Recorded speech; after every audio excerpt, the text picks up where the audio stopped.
Seigneur et Sauveur Jésus-Christ. Nous sommes réunis en ces lieux pour notre préparation. Celui qui est en train de nous préparer, ce n'est pas un homme, c'est Dieu lui-même. Amen. Et Dieu lui-même, il est dans sa parole. C'est pourquoi nous devons toujours nous référer à la parole. Je ne vois pas qu'il y ait un chrétien qui puisse faire une seule journée sans parcourir le même passage des Saintes Écritures. Certes, on a beaucoup de préoccupations. On a beaucoup d'occupations. Quel que soit ce que nous avons comme occupation, n'oubliez pas que dans toute chose, c'est la parole de Dieu qui est plus importante que tout. Nous allons nous mettre debout pour la lecture de la parole de Dieu. Nous ouvrons nos Bibles dans Matthieu 24, à partir du verset 15. Puisse Dieu ajouter des bénédictions à la lecture de sa parole. C'est pourquoi, lorsque vous verrez l'abomination de la désolation, dont a parlé le prophète Daniel, établi en lieu saint, que celui qui lit fasse attention. Alors que ceux qui seront en Judée fuient dans les montagnes. Que celui qui sera sur le toit ne descende pas pour prendre ce qui est dans sa maison. Et que celui qui sera dans le champ ne retourne pas en arrière pour prendre son manteau. Malheur aux femmes qui seront enceintes et à celles qui allaiteront en ce jour-là. Priez pour que votre fuite n'arrive pas en hiver ni un jour de sabbat. Car alors la détresse sera si grande qu'il n'y en a point eu de pareil depuis le commencement du monde. Jusqu'à présent, il n'y en aura jamais. Vous pouvez vous asseoir, je continue avec la lecture. Et si ces jours n'étaient abrégés, personne ne serait sauvé. Mais à cause des élus, ces jours seront abrégés. Si quelqu'un vous dit alors, et Christ est ici, où il est là, ne le croyez pas. Car il s'élèvera de faux Christ et de faux prophètes. Ils feront de grands prodiges et des miracles, au point de séduire s'il était possible même les élus. Voici, je voulais annoncer d'avance. Si donc on vous dit, voici il est dans le désert, n'y allez pas. Voici il est dans les chambres, ne le croyez pas. Les chambres, ne le croyez pas. Car comme l'éclair part de l'Orient et se montre jusqu'en Occident, ainsi sera l'avènement du Fils de l'homme. En quelque lieu que soient les cadavres, là s'assembleront les aigles. Inclinons la tête. Seigneur Jésus, merci. Merci de nous réunir dans ces lieux. Car beaucoup ont souhaité évidemment être au milieu de nous. Mais ils sont empêchés. Il y en a qui sont cloués dans le lit des malades. C'est toi qui guéris, Seigneur. Nous te demandons de les guérir, notre roi. Qu'ils puissent se retrouver au milieu de nous. Ils ont la soif d'écouter ta parole. Et être au milieu de nous, Seigneur. Bénis tous les serviteurs dans le monde entier, Seigneur. Et tu utilises présentement pour la préparation de ton église. Nous remettons ta main, Seigneur. Enlève toute distraction au milieu de nous. Nous savons qu'il fait plus chaud que d'habitude. Mais donne-nous la persistance, Seigneur, pour que les oreilles de nos cœurs soient ouverts. En écoutant ta parole, dans ton nom, nous te demandons ainsi, le nom de notre Seigneur Sauveur Jésus-Christ. Amen. Amen. Le verset sur lequel nous sommes en train de voir, c'est le verset 24. Oui, il est écrit, car il se lèvera de faux Christ et de faux prophètes. Ils feront de grands prodiges et de miracles au point de séduire, s'il était possible, même les élus. Voici, je voulais annoncer d'avance. Il y a plus de 2000 ans que Jésus-Christ lui-même nous a avertis. Beaucoup de gens prennent ça comme étant une légèreté. Dieu, lui, qu'est-ce qui est impossible chez lui? Prenons un exemple à l'Égypte. Il suffisait qu'il appelle le mouche. Le mouche était là. Il peut se décider qu'aujourd'hui c'est fini. Qui peut l'en empêcher? Les hommes de science. Surtout par rapport à ce que Frère Branham prédisait. Il disait que Los Angeles allait couler. Non, il va couler. Qu'est-ce qui se passe là-bas? La terre telle qu'elle est là-bas, il y a ce qu'on appelle une croûte terrestre. C'est-à-dire qu'il y a des fissures. Il y a des pays qui sont sur ces fissures. Et ces fissures, qu'est-ce que ça fait?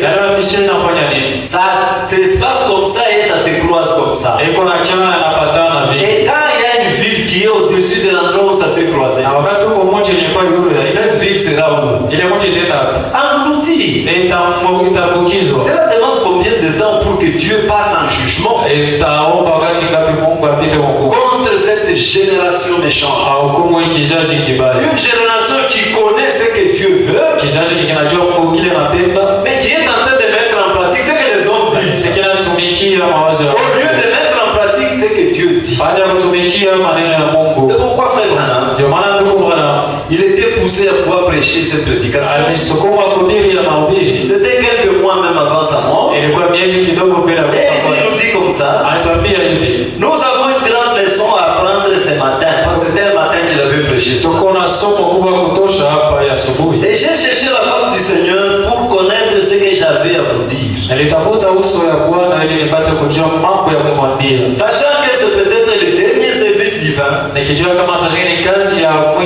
que nous pourrions avoir ensemble. La venue du Seigneur est proche. C'était en juillet 1965. Les années passent. Mais ici déjà lui disait, la venue du Seigneur est proche. C'est pourquoi tous ces serviteurs de Dieu, il ne cesse de dire que la venue du Seigneur est proche. Nous devons nous apprêter. Vraiment. Au vrai sens du mot. Nous sommes en train de voir le loin du temps de la fin. Nous faisons une petite révision et nous allons pouvoir continuer. Parce que c'est un sujet qui est difficile.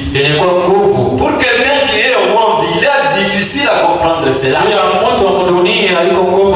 que nous avons dit au début, c'est adressé aux élus. Parce que les élus doivent être bien informés. Les élus ne doivent pas être surpris. Ils doivent tout connaître. Et qu'ils prennent la bonne position, la bonne voie. Cela avait commencé parce que Frère Branham est passé par les pentecôtistes. Quand il est passé par là, le Seigneur lui a donné une grande leçon. Lui-même avait dit une grande leçon. Il avait trouvé deux frères. Ils avaient des dons. L'un parlait en langue et l'autre prophétisait. Exactement des paroles exactes. Après, comme il avait des dons de discernement, il s'est approché de là. Il a parlé avec lui. Il lui a posé des questions. Dieu lui a montré vraiment sa vie. Quelqu'un vraiment tout à fait correct. Ensuite, il est allé chez l'autre. Quand il est arrivé chez lui là-bas, il parlait avec lui. Cette vision, Dieu lui a montré ça. Il était désordonné. Il vivait dans une autre ville avec une autre femme avec qui il avait eu les enfants.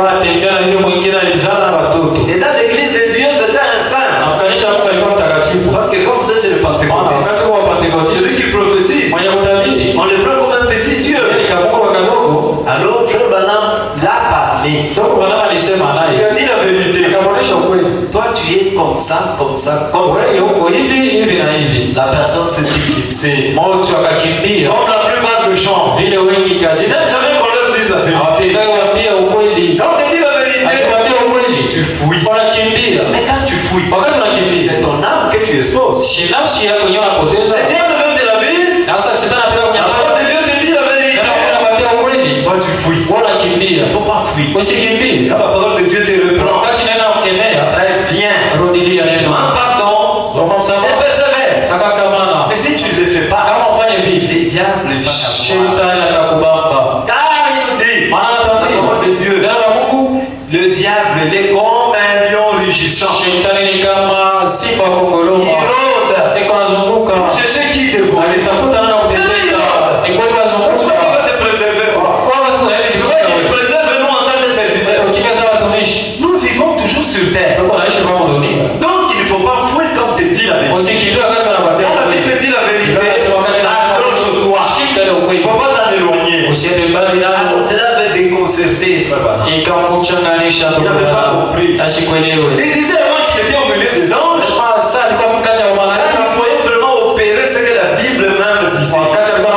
Mais quand il avait vu par le discernement que c'était des choses contradictoires, il dit comment je peux utiliser deux genres de personnes comme ça? L'un qui vit une vie sainte, mais l'autre une vie médiocre.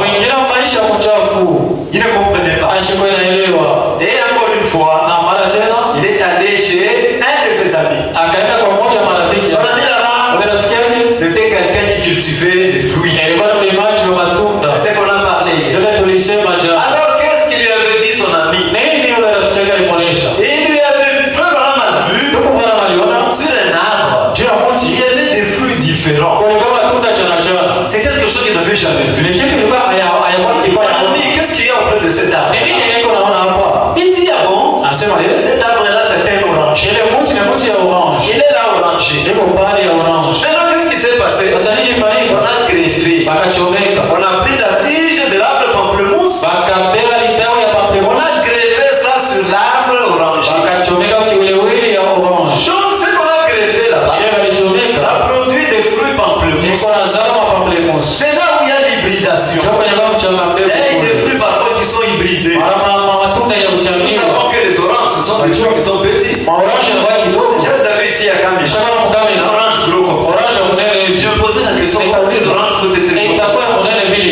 C'est des hybridations. Et ensuite, frère Branham a vu, ici il y avait des fruits qui semblaient au citron. Et ça, il lui a dit, c'est une tige de citronnier. On est venu greffer ça sur l'arbre orangé. Et ça produit des fruits citron. Et il a vu encore là-bas des mandarines.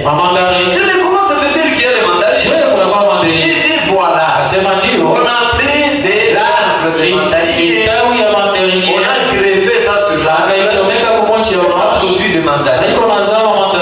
Là-bas, frère Branham maintenant commençait à voir. Il commençait à comprendre de quoi il s'agit.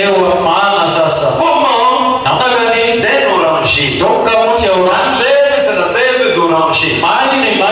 Mais cette sève-là alimente l'arbre pamplemousse. Et l'arbre pamplemousse produit les fruits. C'est là où la parole de Dieu ne trompe pas. Chaque arbre produira selon son espèce. Cet arbre est pamplemousse. On est venu les greffer sur l'oranger. Il produit le fruit pamplemousse. Cet arbre-là, c'est un mandarine. On est venu les greffer sur l'oranger. Il produit des mandarines.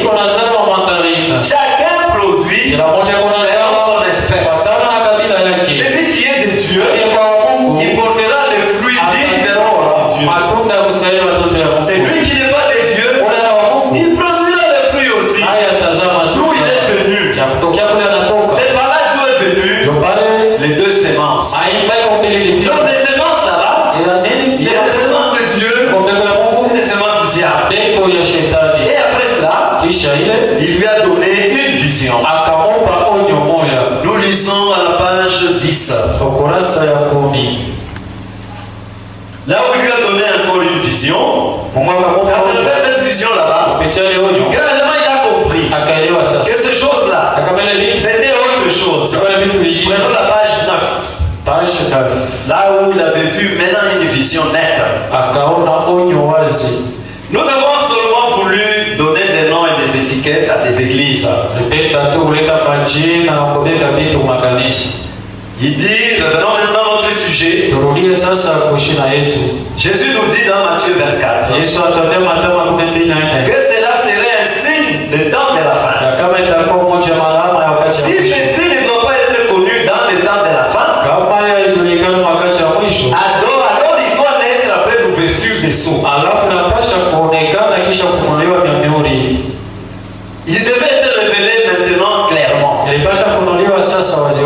bons grains et ivraie vivraient tous les deux de la même onction venue du ciel. Et que tous les deux s'en réjouiraient. C'est comme ce que nous voyons. Les fruits qui sont ici pamplemousse, c'est juste. Et là-bas, c'est l'oranger lui-même. Vous voyez les tables, c'est l'oranger. Il y a aussi des oranges qui sont là.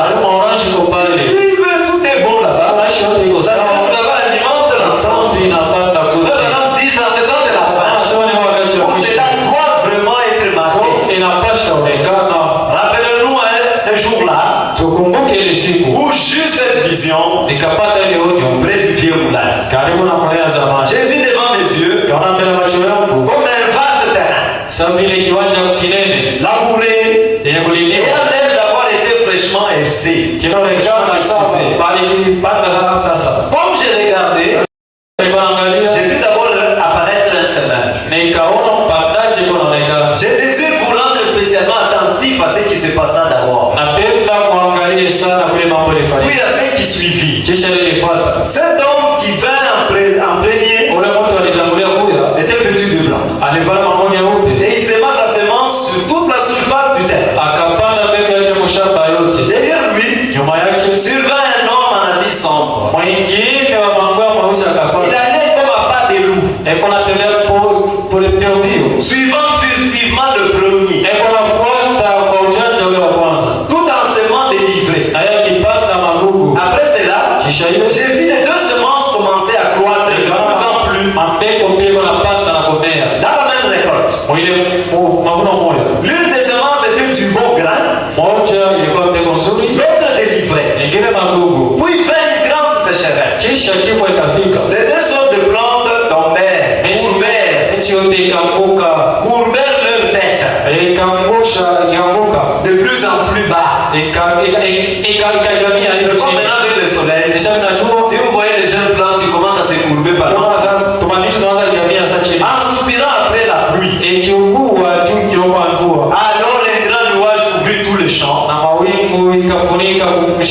Et la pluie tomba. Les blés redressa sa tige. Et la tête relevée s'écria gloire à Dieu. L'ivraie aussi releva la tête et cria gloire à Dieu. Même situation. Toutes deux se desséchaient et périssaient. Ainsi dans un même champ, un même jardin, un même endroit, dans les mêmes circonstances. Le bon grain poussa tout comme livré. Le même eau redonna force de vie au blé et à la mauvaise herbe. Suivez, le même Saint-Esprit qui oint l'Église, qui produit en elle le désir d'amener les âmes au salut, qui lui donne la puissance d'accomplir des miracles. Ce même esprit est aussi répandu sur les injustes, comme il le fut sur les justes. C'est le même esprit. Il n'y a aucun autre moyen de se représenter cela. Si on vient de comprendre Matthieu 24, 24. Jésus dit, il y aurait des faux Christ. Ils seront loin effectivement du Saint-Esprit. Et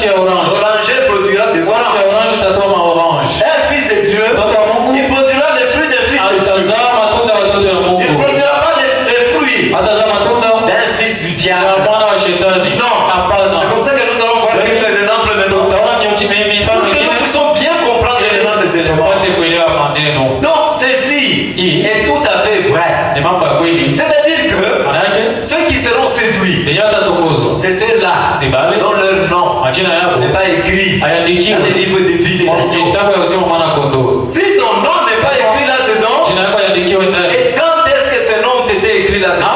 Wakati gani ile majina yaliandikiwa ndani? Bien avant le commencement de ce monde. Mbele ya msingi ya dunia. Dans ce moment-là que ces noms furent écrits là-dedans, Yaandikiwa ndani. personne ne peut les effacer. Hakuna mtu anayezimisha. Même s'il te présente devant lui, Hata kama anasimama mbele il yake, efface mon nom. anasema zimisha jina On ne langu. peut pas l'effacer. Hata izima. Car Dieu ne se répand pas Mungu de atubiake. ses dons. Na mjua mazawadi ya Jamais. kamwe. Dieu ne se répand pas. Mungu ashizi tu. Ce que Dieu a dit, il a dit. Ile Mungu anasema Je ne peux pas revenir en arrière. ashizi rudia nyuma. Prenons Hébreu 11, 4. Waebrania sura ya 11 mstari wa 4. Hébreu 11, 4. Waebrania 11 mstari wa Mais bien aimé, Wapendwa. c'est dans ce temps de la fin Kwa wakati ya mwisho que ce que Jésus a dit ile Yesu est alisema en train de se produire. ilikuwa inatimilika. Hébreu 11, 4. C'est par la foi qu'Abel offrit à Dieu un sacrifice plus excellent que celui de Caïn. Ni kwa njia ya imani ya Abeli akatoa mbele ya Mungu sadaka iliyo bora kushindia Kaini. C'est par elle qu'il fut déclaré juste, Na ni kwa imani alitangaziwa kama mwenye haki. Dieu approuvant ses offrandes. Mungu akikubali sadaka Et c'est yake. par elle qu'il parle encore, quoique mort. Na ni kupitia imani angali nasema Nous arrêtons un moment ici. tusimamie kwanza Caïn et Abel. Kaina na Abela. Dieu les avait demandé d'offrir. Mungu aliwaomba watolee. Et chacun, Kila mmoja il avait pu faire le sacrifice alifanya sadaka selon ce qui venait de lui. kufuatana na vile aliwazia. Vous voyez tel que nous disons ces fruits ici, Unaona matunda on les appelle les agrumes. inaitwa Ce magresi. sont des fruits de même espèce. Maana yake iko mjamaa moja. Ils sont de même espèce. Iko mjamaa moja. C'est la même chose. Ndio vile. Nous avons Caïn et Abel. Tuko na Kaini na Abeli. C'était des êtres humains. Walikuwa ni watu. On ne va pas dire que Caïn Watasema Kaini était un animal. alikuwa nyama. C'était un être humain. Naye alikuwa mtu. On n'entre pas dans la sémence tout simplement. Aturudie mumbeko ya nyuma. Caïn et Abel, Kaini na on les Abeli demande d'offrir wanaomba kutolea un sacrifice à Dieu. sadaka mbele ya Mungu. Regardez, Muone Caïn, lui il a offert akatolea selon ce qu'il avait en lui. kufuatana vile alikuwa Il nayo a ndani. puisé de tout ce qui était dans tout son être. Akatosha ile ilikuwa ndani Il yake. a dit si je veux offrir quelque chose Anajitolea kitu à Dieu, mbele ya Mungu. qu'est-ce que je peux offrir? Takutolea nini? Des fruits. Matunda. Parce que c'est joli. Maana iko mzuri N'est-ce kuona. pas? Comme aujourd'hui les gens sont poussés toujours vers ce qui brille. Wanapenda vitu ya kuangara. J'ai vu même à Lubumbashi, qu'est-ce qu'on fait avec le fruit? Rubasha nafanya na matunda. On met de l'huile là-bas Napakala mafuta. pour que ça brille. Juu ya ngari On kuna prend l'orange. Shaiba. On met Orange. de l'huile. Banatia mafuta. Par rapport aux autres qui vendent, Deja yenyewe on inaonyesha. met ce orange là. Yole orange. Ça paraît d'un éclat en tout cas particulier. Inaonekana ya mzuri. Mais les gens avaient tendance à l'acheter là où ça fait bien Watu briller. wanakimbilia kwa Même le pomme, Alikuwa mafuta na matunda. mais quelque chose qui fait briller. Napakala vitu ya kuangara. Attention à ce qui brille. Kebange na kitu ya kuangara. Attention à ce qui brille. Kebange na kitu ni na kuangara. Les diables utilisent souvent ce qui brille. Shetani atumiaka sana Caïn lui a pris le fruit. Kaini alibeba Il dit, matunda. voilà, c'est ce qu'il y a de meilleur à pouvoir. Sio vitu vizuri ya kutolea Mungu. Mais Abel, Lakini Abeli étant fils de Dieu, alikuwa mwana wa Mungu. lui il a vu le sang. Yeye akaona damu. Maintenant, quand quelqu'un vient vous offrir, Wakati mtu anakuwa la kutolea. plupart des gens d'ailleurs, Wengi kati ya on watu se réveille chez lui à la maison, il trouve que devant sa porte, wana mbele ya on mlango. a versé le sang. Wanamwaga damu. Je ne sais pas s'il va traverser ce temps-là. Atavuka Il ile. va avoir peur. Atavuka ndio c'est la sorcellerie kwa yeye. Tu arrives devant ta porte, Ukifika mbele ya mlango, tu trouves l'orange. anakuta orange. Tu vas, je dois jeter ça, tu passes. Utaitupa tu unapita Tu leo. comprends? Unaelewa? Dieu était dans les sacrifices d'Abel. Mungu alikuwa msadaka ya Il Abeli. n'était pas dans les sacrifices de Caïn. Alikuwa msadaka ya Kaini. Par là déjà, Kwa kupitia ile au commencement, Hapo mwanzo on voyait déjà tulikuwa naona qu'il y avait deux genres de personnes.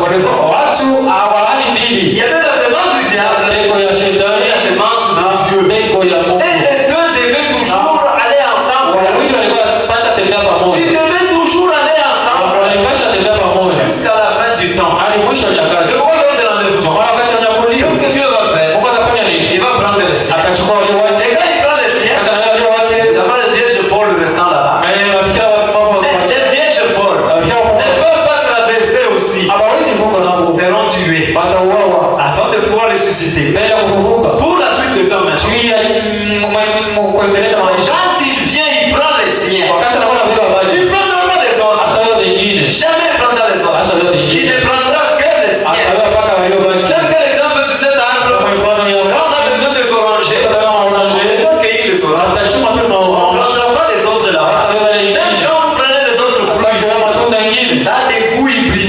Maakuli hayo yalishachangiwa. Parce que la sève les aliments, Maana mtoto inaingia. puis selon leur espèce, mais c'est l'hybridation. C'est le côté qui est original. C'est ce qui est original. C'est les oranges que ça prolonge. C'est ça ce qui se passe spirituellement. Le même esprit, il vient pour oindre. C'est une onction. Et il nous le oint. Il faut aussi des miracles. Comme nous le faisons. Comme Dieu le permet qu'on le fasse. C'est le même Saint-Esprit qui a changé.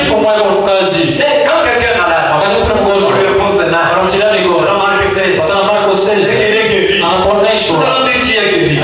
On va dire que c'est bien la chair guérie.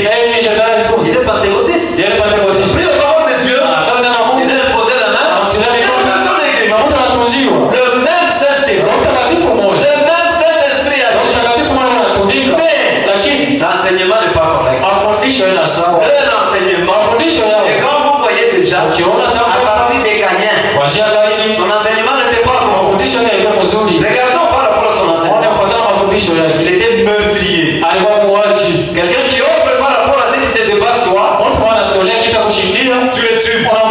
C'est quel enseignement? Mauvais enseignement. Il était du diable. Son père c'est le diable. C'est pourquoi il a continué à faire les œuvres de son père. Continuons Hébreux 11:5. C'est par la foi qu'Enoch fut enlevé pour qu'il ne vit point la mort. Et qu'il ne parut plus parce que Dieu l'avait enlevé. Car avant son enlèvement, il avait reçu le témoignage qu'il était agréable à Dieu. Il y a des gens qui doutent même de l'enlèvement. Mais Enoch, il est ici le premier. Il a été enlevé. Comment vous doutez? Ça c'est un exemple. Pourquoi avait-il été enlevé? Parce qu'il était agréable à Dieu. C'est pourquoi il faut plaire à Dieu aux hommes. Un homme ne peut pas te faire ce que la Bible demande de faire. Quand tu plais aux hommes, ou tu plais à Dieu. C'est pourquoi en tant que chrétien, nous avons la parole de Dieu. C'est que la parole de Dieu nous défend. Nous le disons clairement et sincèrement. Je ne peux pas faire ça. Je suis un enfant de Dieu. Oui. Si toi, tu t'arranges pour aller faire ce que la Bible défend de faire, tu ne seras pas agréable à Dieu. Il faut être agréable à Dieu pour que Dieu puisse t'enlever. On continue. Oh, sans la foi, il est impossible de lui être agréable. Car il faut que celui qui s'approche de Dieu croit que Dieu existe. Et qu'il est le rémunérateur de tous ceux qui le cherchent. Amen. Il faut chercher Dieu. En ce temps de la fin, beaucoup ne cherchent pas Dieu.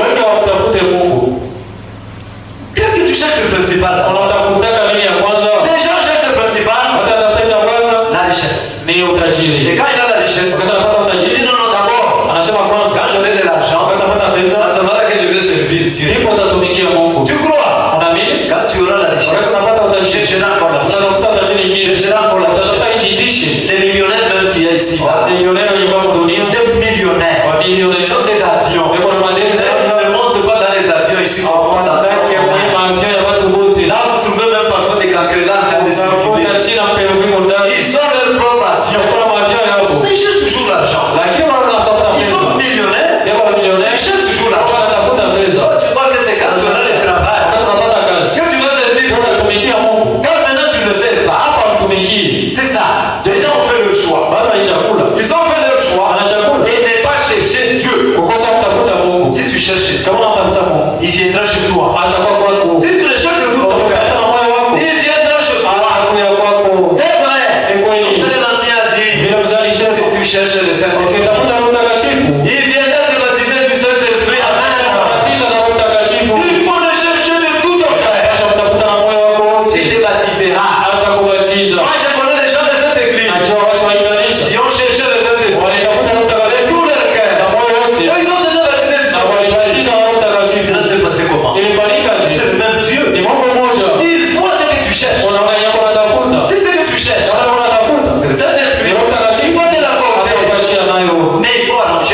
Tengeneza kwanza maisha. Dans ta vie d'abord tu ne parles pas. Maisha kwanza yana msawa. Comment il viendra pour te Kama kana kupatia Roho Mtakatifu?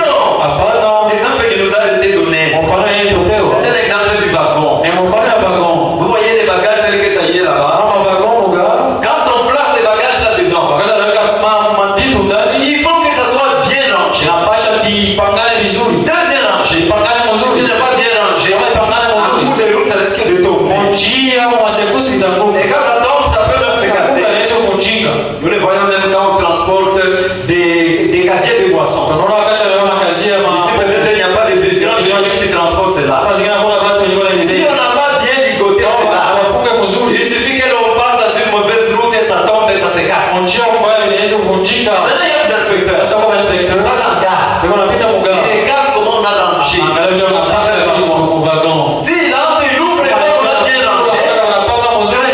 Mzuri. Il ferme maintenant la porte. Anafunga mlango. Va sceller. Anaenda funga. Et quand il scelle, c'est lui qui ne pourrait ouvrir ça. Wala anaweza fungula. Ce n'est que là où ça va arriver. Paka kule liko Le nenda. propriétaire qui a cherché dans la chambre. Mwenyewe ndio vitu. La même chose. Vitu vile vile. C'est ce que le Saint-Esprit fait. Ndio Roho Mtakatifu anafanya. Il est surveille.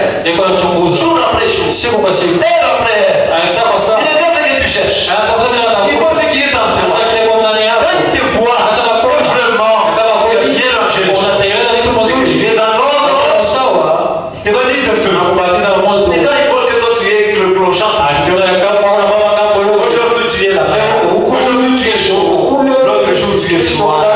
Ainsi de suite. Comment fait-il que va dire Jina likafuata na mtakatifu? Non. Hapana. Quand tu n'es pas encore complet, Kwanza il wewe faut chercher. Inapasha tafuta Mungu. Il est le rémunérateur. Yeye ni mlipaji. C'est que nous venons de lire. Tunataka kusoma. Hébreu 11:6. Ibrania sura 11 Sans la foi, bila imani il est impossible de lui être agréable. haiwezekani kumpendeza. Car il faut que celui qui s'approche de Dieu Na mimi mwenye kumkaribia Mungu. croit que Dieu existe. Amini kama Mungu Et yupo. qu'il est le rémunérateur Ni mlipaji. de ceux qui les Ya cherchent. wenye kumtafuta. Il a dit, Alisema. c'est dans sa parole. Ni ndani ya Il ne reniera jamais sa parole. Asikana. C'est un Dieu et sa parole. Ni Mungu wa neno lake. Il ne reniera jamais cela. Hawezi kukataa neno Comme un lake. bien-aimé, Wapendwa, c'est ce qui fut arrivé. ndio yenye D'abord par les sacrifices de Caïn kupitia sadaka ya et Kaini Abel. na Abeli. C'était les gens humains. Ilikuwa ni watu On les avait demandé d'offrir. waliomba watolee. Et a offert. Moja alitolea Ce qui était en lui. kufuatana vile ndani yake, Dans sa pensée, kufuatana mawazo yake, dans sa connaissance. kufuatana ujuzi yake. L'autre a offert aussi Mwingine akatolea naye dans sa connaissance. kufuatana ujuzi Il yake. est de Dieu.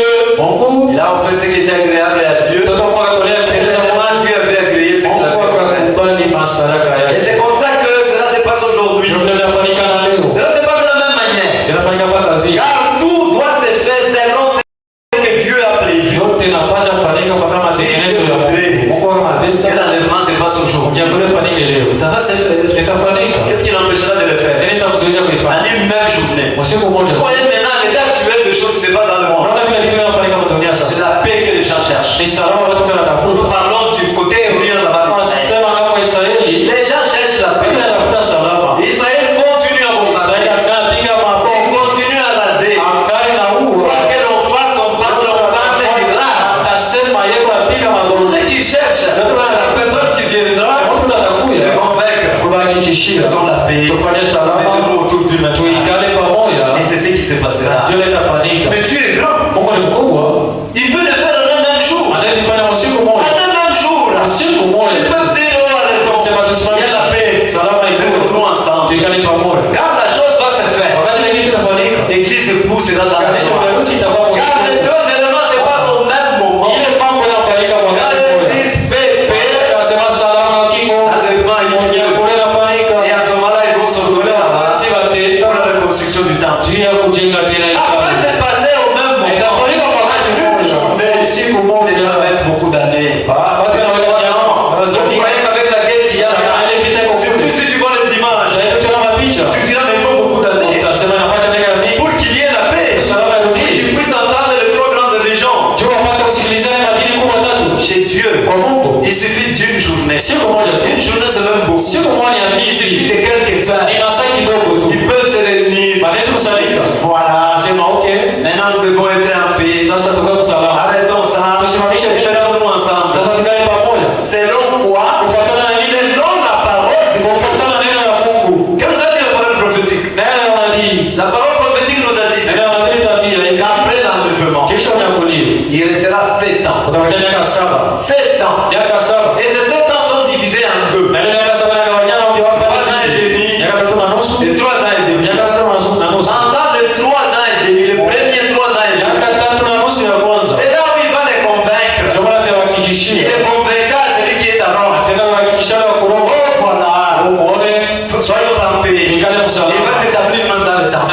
ukiweka mwekalo après les 3 ans et demi, kisha miaka 3 na nusu là où les choses vont ndio pale commencer. vitu vitaanza. Donc vous comprenez que Unaelewa kama ce que Jésus nous avait dit, ile Mungu alituambia c'est vrai.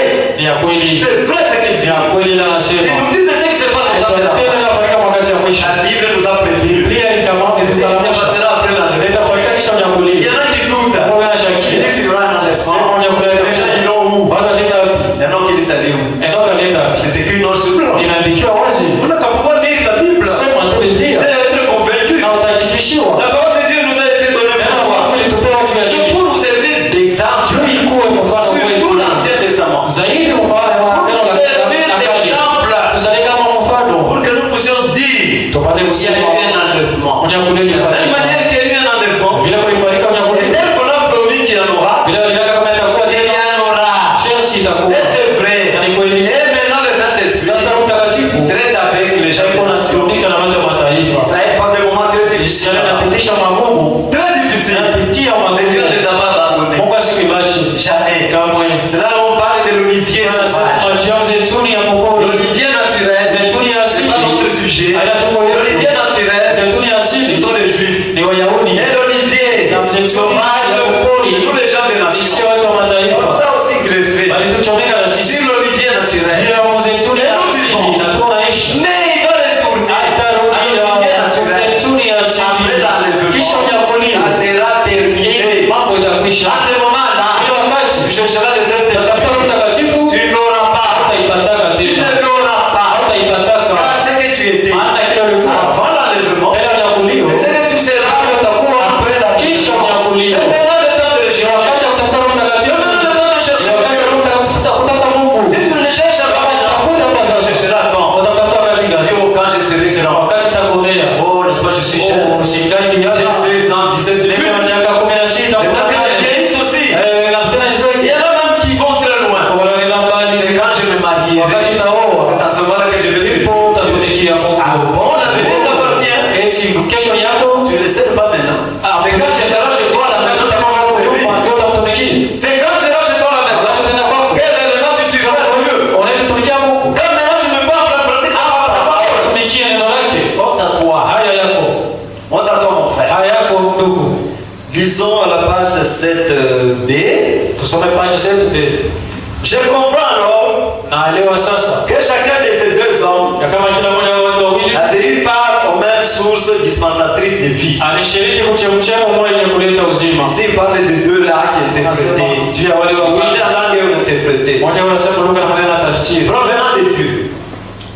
Provenant de Dieu. ya kutoka kwa Mungu. J'ai compris aussi la parole de Jésus. Nikaelewa na neno la Yesu. C'est donc à leur fruit que vous le reconnaîtrez. Ni kwa matunda yao ndio watambua. C'est Matthieu 7:20. On l'a lu ça hier. Mathayo 7:20 tuliisoma. Ainsi la pluie Hivi mvula qui est dans la nature mwasili tombe sur la végétation pour la brever iko naanguka kwa mayani juu ipate pashia. est une image de la pluie spirituelle. Ni mfano ya mvula ya kiroho Appelée pluie de la première et de l'arrière-saison. inayoitwa mvula ya kwanza na ya wakati ya mwisho. Elle est versée par l'Esprit de Dieu Inamwagiwa na Roho wa Mungu sur son Église. juu ya kanisa lake. Remarquons maintenant cette chose étrange. Wote sasa kitu ya kigeni. Les deux semences Mapeko mbili furent mises en terre. ilitiliwa mbolongo. Peu importe d'ailleurs Aizuru de quelle manière cela se passa. namna gani ilifanyika.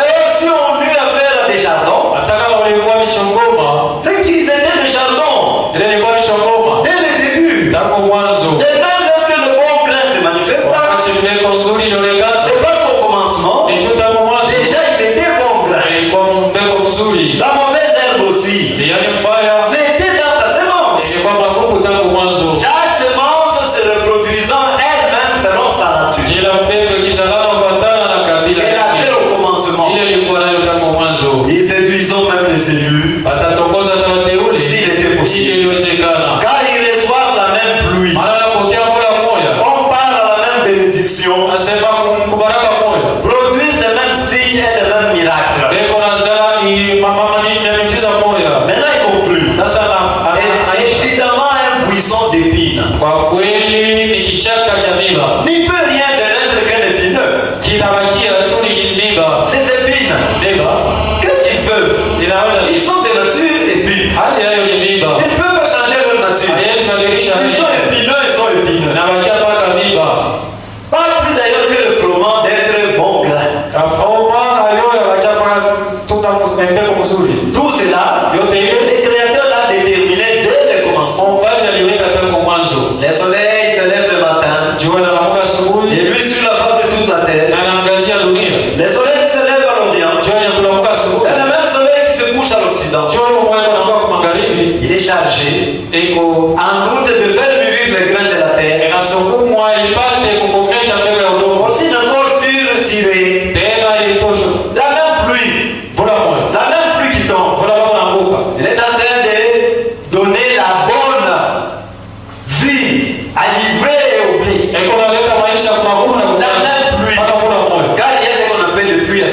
avec tout ce qu'il y a dans ce monde, tout ce qu'on provoque comme réaction chimique. Parfois même à la maison, vous pouvez trouver que vous mettez un récipient dehors. Et le plus qui tombe là-bas, c'est noirâtre. Comment l'eau qui tombe là-haut est noirâtre? Il y a des acides de tout ce qu'il y a comme réaction qui tombent aussi là-bas. Si cette pluie tombe dans un champ, des plantes qui sont là, et les bons grains, et les mauvais grains, ils vont tous passer par là. Ils auront des difficultés. S'il y a un peu de sécheresse, avant que le fruit arrive à maturité, les deux vont souffrir. Les bons grains,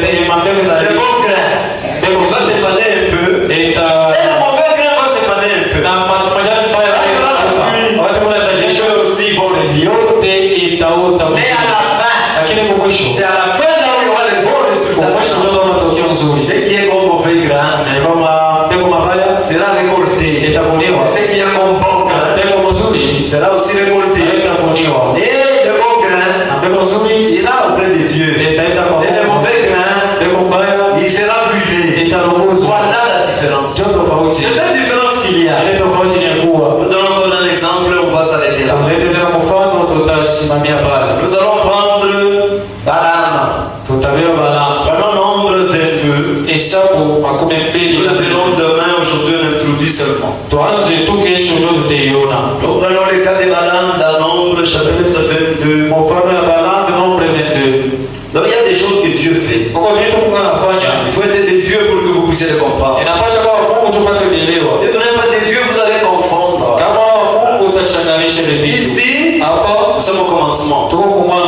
Moïse, ce qu'il faisait, c'était le programme de Dieu.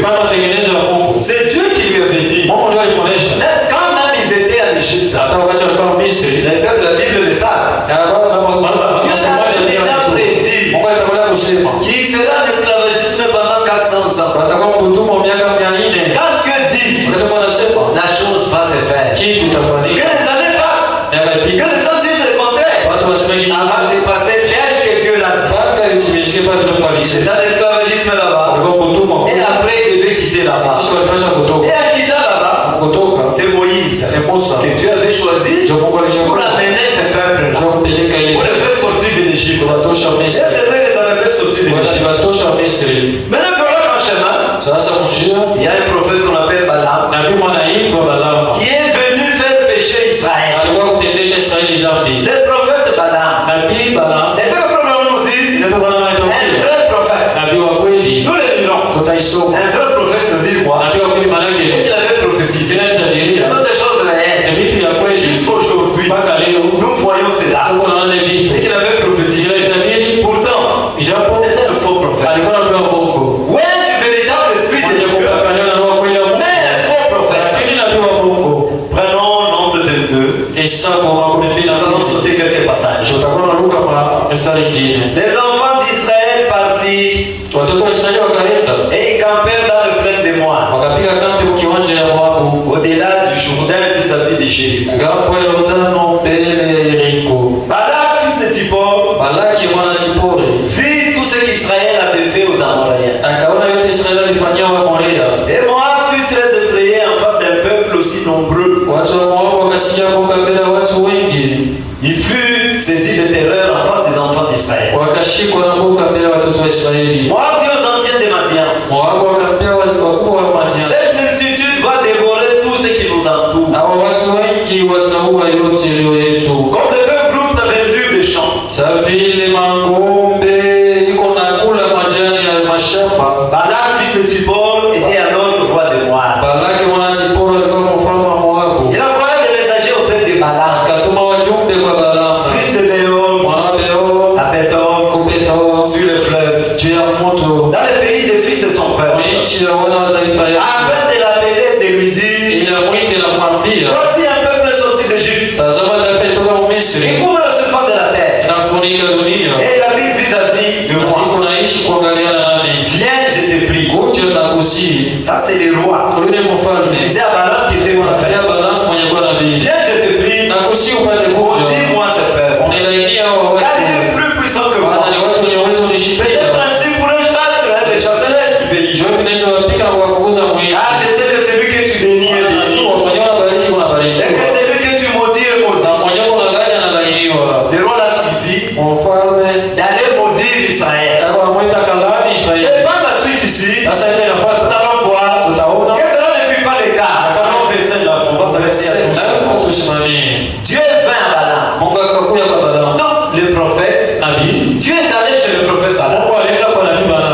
Et dit, qui sont ces hommes que tu as chez toi? Balaam répondit à Dieu. Balak, fils de Zippor, roi de Moab, les a envoyés pour me dire, voici un peuple sorti d'Égypte. Et pour le souffle de la terre, viens donc maudis-le. Peut-être ainsi pourrais-je le combattre et les chasserai. C'est verset 12 maintenant. Dieu dit à Balaam, tu n'iras point avec eux. Tu ne maudiras point ces peuples, car il est béni. Dieu dit à Balaam, ce peuple est béni. Maintenant nous revenons à notre sujet. Dieu a béni son peuple. Dieu t'a béni ma soeur. Dieu t'a béni mon frère. Qui peut te maudire?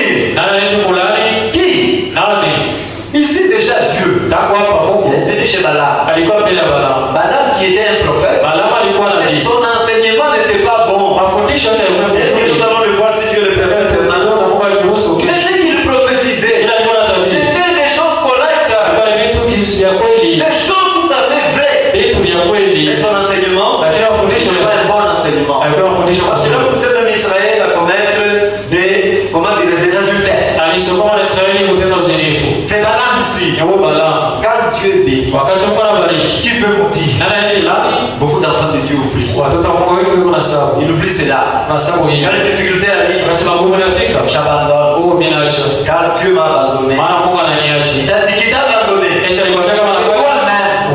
C'est toi-même dans ton cœur. Tu te dis qu'il m'a abandonné. Dieu t'a choisi. Il t'a élevé avant le commencement des années. Aujourd'hui, parce qu'il y a des difficultés, il va t'abandonner. Si tu es de Dieu, tu vas résister. Si tu es de Dieu, tu vas continuer. Si tu es de Dieu, tu vas persévérer. Si tu n'es pas de Dieu, tu vas te décourager. Les prophètes du malheur viendront près de toi. Regardez ce qui t'arrive. C'est ça, ça, ça et ça. On a dit ça et ça. Voilà. Et toi, tu crois. Quand Jésus était ici sur terre, vous avez entendu Jésus dire à quelqu'un qui était malade ou sur quoi que ce soit, et la maladie que tu as vient de ta tante, ça vient de ta mère, ça vient de qui que ce soit. Jamais. Mais pourquoi aujourd'hui? Quand ils vont prophétiser, c'est que pour citer les gens. Quelqu'un est malade, oh, je vais prendre les peines. C'est ton papa et ta maman. Et la personne n'étant pas bien enseignée, il ne peut pas laisser ses parents chez lui à la maison. Il dit même que ses parents sont des sorciers. Les gens qui t'ont mis au monde, qui t'ont élevé, qui sont devenus grands, ils sont devenus sorciers. C'est par manque de discernement. C'est pourquoi le monde est vraiment à la fin. Vraiment à la fin. Les prophètes des malheurs sont là pour prédire les histoires fausses, pour dérouter tout simplement les gens. Et ceux qui prédisent, c'est des choses qui sont tout à fait fausses, qui ne sont même pas bibliques. Que Dieu vous bénisse. S'il le permet, nous allons continuer.